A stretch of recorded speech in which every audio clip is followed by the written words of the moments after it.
Ang common nato nga debosyon kada first Friday sa buwan sama ni karon sa ganina ang Sacred Heart, ang balaan na kasing-kasing ni Hesus. Niya ang tumong ni ana i-intron pagani na nato no sa mga balay niya na sa day na debosyon na Alliance of Two Hearts, kay ang Sacred Heart of Jesus pariha raman sa Sacred Heart ni Mama Mary. Niya ato nang gi-practice, niya gipang-intron sa mga balay ana. Ang pangutana dinhilang daan sa Pilipinas niya international man na nga debosyon, dinhilang daan sa Pilipinas kusog kay na siya, pero mura magsige lang tag-away, no? Mahuman na lang ang eleksyon, di man mahuman ang kompetisyon.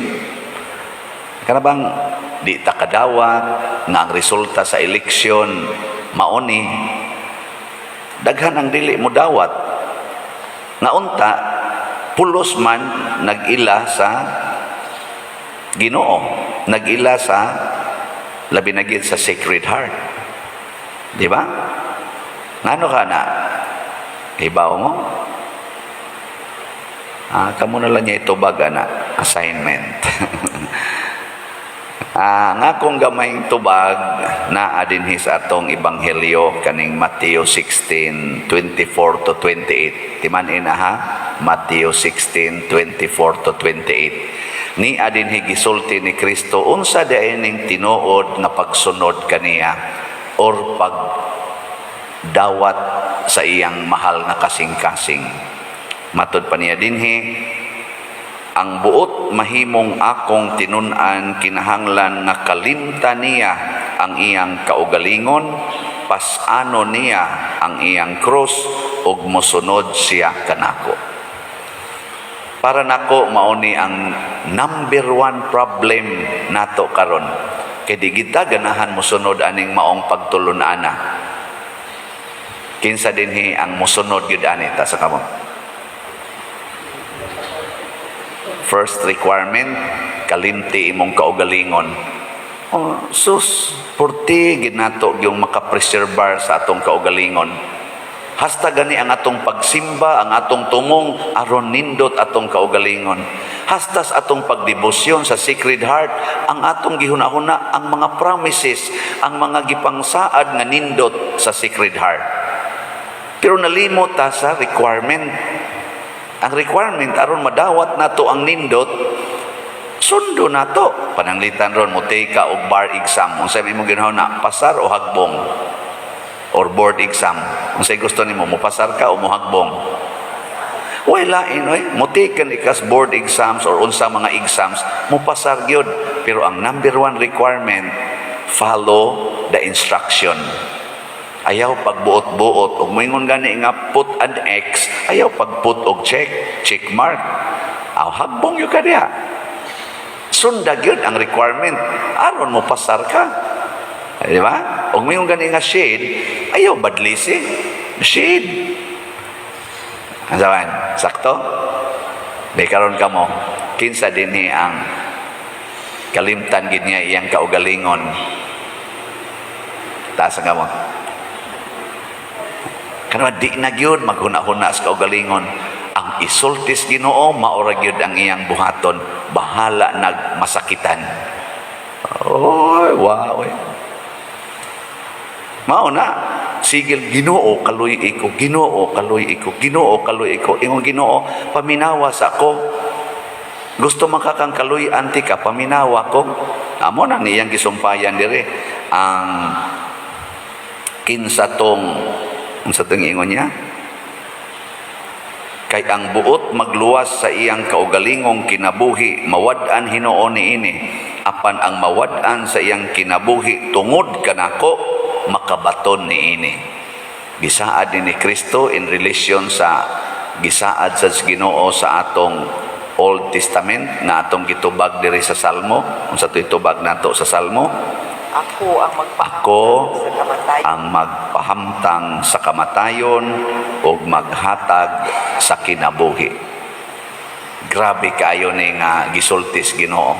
Siya may nagbuhat nato, siya ra say makapatay nato, siya ra say makahatag nato kinabuhi. Diri sa unang pagbasa, ngilo kay paminawon ang Ninibe, kaning Ninibe nga word dili ni katong Ninibe nga kuan lang katong giwalihan ni propeta Jonas.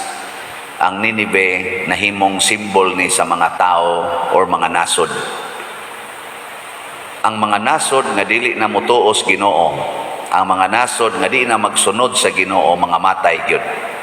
Bisag unsa pa ka developed, bisag unsa pa ka genius ang ilang mga leaders, basta di na mosunod sa Ginoo, patay gyud. Amo na rin hitabo Russia and Ukraine. Kanisang Amerika, kaning mga dato kay mga nasod na mga matay gina sila basta di mo sunod sa Ginoo. Matod pa diri nagpangidlap ang mga espada, ang gikuan ani ang gihisgutan ani kato pamangkinaraan na gubat, pero karon oy nagpangidlap ang pako sa eroplano. Naghaguros na ang mga barko, ang mga tangke digira.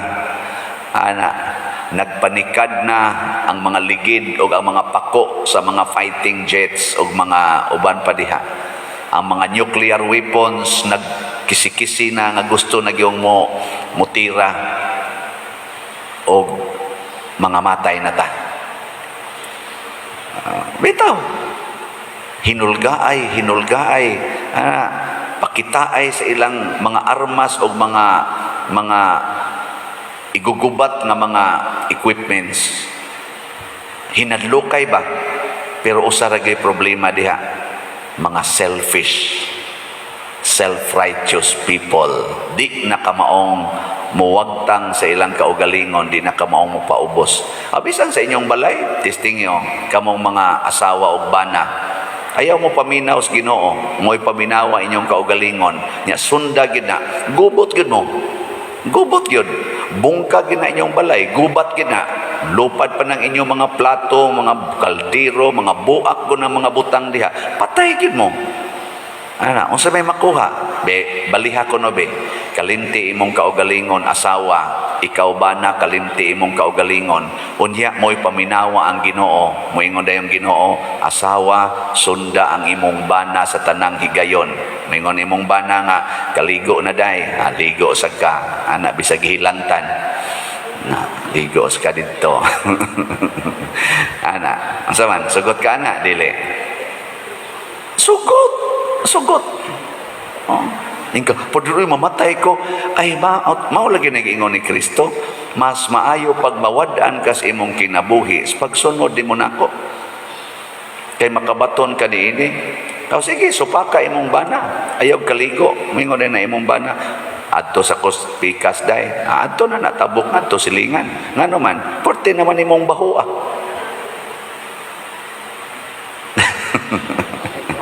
Luod naman kay kaparaniya. O di, anto na nangantong higdas pikas. Pero kaligo, di ba takigan ka?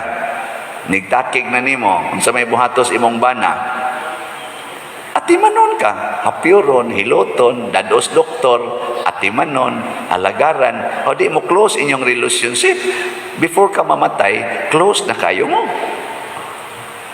Saman, ay may imo na i-prepare katong mutabok sa silingan o katong maklose mo. Hoy, tubag.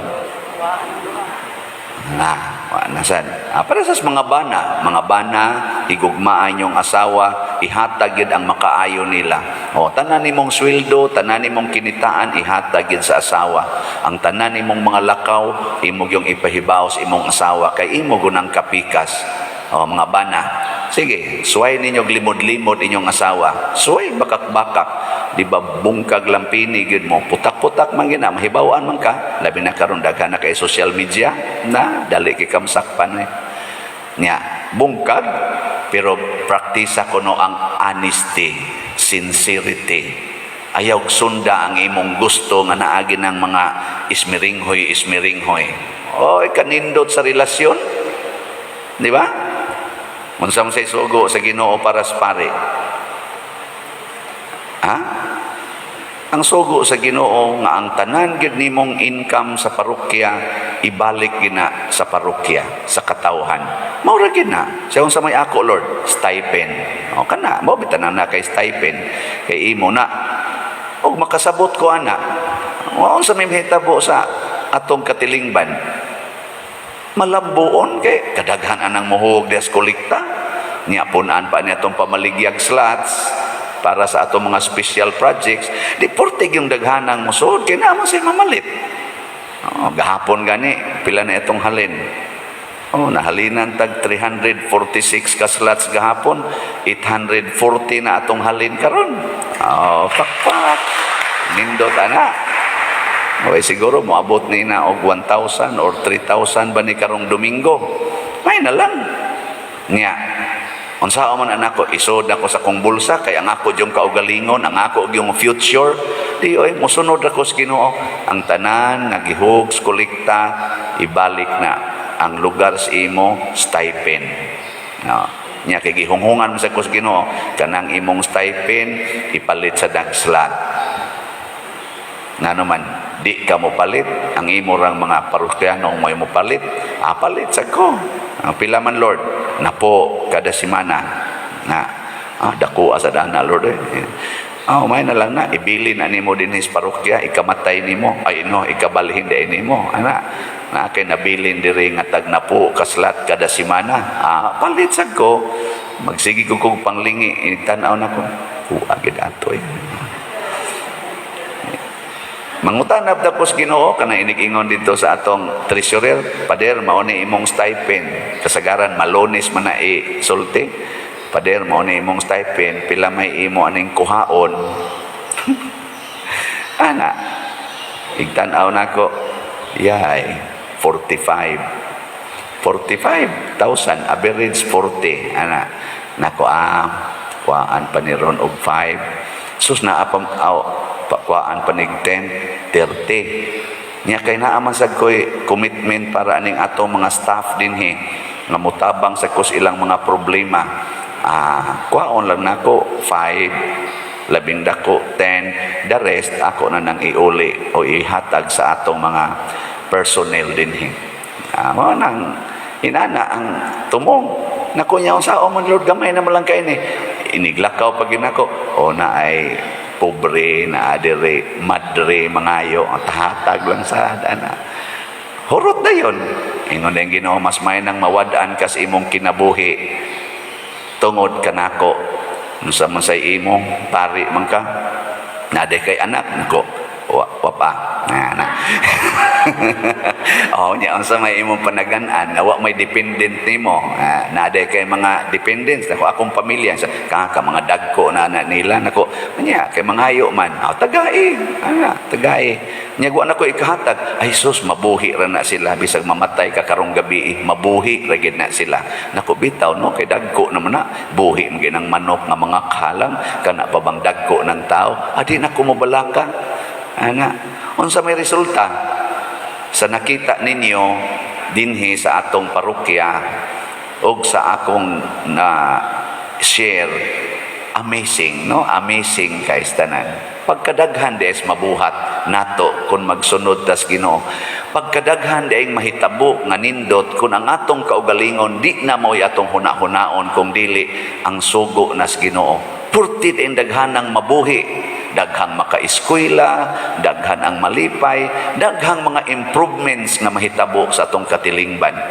So mora ginay akong gauge, ang tao kung magsunod ganis kasing-kasing sa Ginoo, daghan kayong kalipay nga mahitabo sa iyang palibot. Pero ang tao gay magsunod na sa iyang kasing-kasing kining tawhanong kahakog, tawhanong garbo, tawhanong kasuko, hasta daghan kaing kadaot mahitabo sa palibot gubat pay imo to the max tension sa kalibutan magkurog-kurog na tas kahadlok sige lingian na imong tupad ngaing na siya Ato ng kalimtan atong kaugalingon ha. Sige na. Nya mangutana niya na siya unsaon man yan, mamalit na tagslat. Ikaw nakapalit naman ko sa puni kada semana kita palit. Pareha father ba? Kada semana mo palit. Tistingin ninyo, palit mo kada semana. Ikaw, mapurdoy mo sa tana father. Palit lang gud mo tag sa kagatos or pilay imong available 10 pesos o palit ka kada semana. Tapos tuig abot gyud sa kaslat nga 1,000 man ni atong per slot. Tapos tuig kaabot jud kag 1,000, di ba? Palit lang kag tag 100 kada semana. Ka-afford gyud ka ana. Nya tapos tuig. So sobra o sa kaslat imong mapalit. Nya kay namatay man kapagkatapos tuig. Sa may resulta. Gadto ni mos Ginoo mingon ni Ginoo kada semana jud kang nagpalit og slot. Wa man to kaabot og usa ka slot niyor sa dili ang imong kasing-kasing kay nipalit ka equivalent na to sa 1 slot para nako. Di ba? Sa ato pa nakapalit kag slot partial dinhi sa atong measurements kalibutan partial pero dito sa Ginoo kada nimo hatag sa simbahan for that purpose complete ang iyang tawag ana complete kay gano man ang ihap sa Ginoo diha magsukad sa kasing-kasing sa gugma dili sa amount the love nya kaya ibong nanglitan mopalit kag usa ka slot nya 200 ra imong kwarta karong simanaha hatag kag 200 Lord ug naa lang ta koy 1,000 gid tani 200 lang ang ako usang ihatag pun-an ko ni sunod semana pero sa matas Ginoo kompleto to 1,000 to siya nga naman ang imong gugma para mas 1,000 di ba kakuha mo nay accounting sa Ginoo unsa nakagmingon ka kini Lord nagrepresente sa akong kinabuhi ihog ko nis kolekta piso ra man na and then pero kung duna pa lang kita koy 1 million maunta ni akong ihog dinhi sa matas Ginoo 1 million na kaso lang piso ra gi imong kwarta nya naglakaw day ka ngadto pag uli kay wa na kay ikapliti ayon sa may tan-aw sa Ginoo ana porting dako ang donisyon nimong simbahan gugma. Unya sa may ibaw sa Ginoo ang labing dako sad nga grasya mahingangha unya ka inigtan-aw nimo after several years mahibong ka hala kadako aning grasyang nahitabo sa akong kinabuhi ug sa akong pamilya mahibong yun ka na nanay kalinaw kalipay na ang pagsinabtanay naapag yun ning pagka malambuon pagkadaghang mahitabo nga nindot dili gubat dili panag-away dili pag iyahay dili pag dinumtanay ang nahitabo mana na siya nindot kay na testingin na ninyo ang motisting manindog ta pagampo sa katawhan ang igsoon mudangob kita sa Dios uban sa mapaubsanon nga mga kasing-kasing ug moingon kita dungga kami Ginoo. Dungga kami Ginoo. Alang sa simbahang Katoliko nga sa kanunay magmadasigon siya ngadto sa katawhan sa pagpaambit sa gugma sa Dios magampo kita sa Ginoo.